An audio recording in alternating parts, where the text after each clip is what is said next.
সালাম আলাইকুম। ওয়ালাইকুম আসসালাম।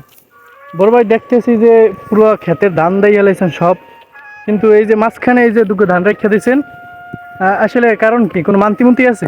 না ভাই, কোনো মান্তি টান্তি নাই, কিন্তু আল্লাহ রহমতে আমার এই আল্লাহ অনেক রিজিক দিয়েছে, আমার অনেক ফসল দিয়েছে বিদায়। কিন্তু আমার যেরকম রিজিক আছে এরকম আর এই যে পাখি, যত পাখি আছে এদের তো একটা রিজিক আছে। তাই আমার মানে তরফ থেকে এডুক মানে রিজিকটুকু রাখছি। যেহেতু আল্লাহ পাক আমাকে এত পরিমাণে ধান দিয়েছে, আমি বাদ বাকি সব দাইছি, কিন্তু মাঝখানে আমি এই কিছু পরিমাণে ধান রেখে দিয়েছি যে যত পাখি আছে এই জায়গায় বৈশাখ খাইবে, যে অন্য ক্ষেত্রে বা অন্য কিছু নষ্ট না করে।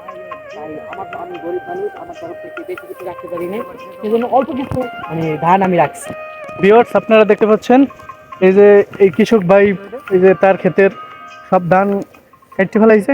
যে দেখেন চারিদিকে ধান কাটা, কিন্তু তার মন মানসিকতা অনেক ভালো। দেখেন সে সব ধান কেটে ফেলানোর পরে এই যে মাঝখানে কিছু ধান পাখিদের জন্য রাখছে।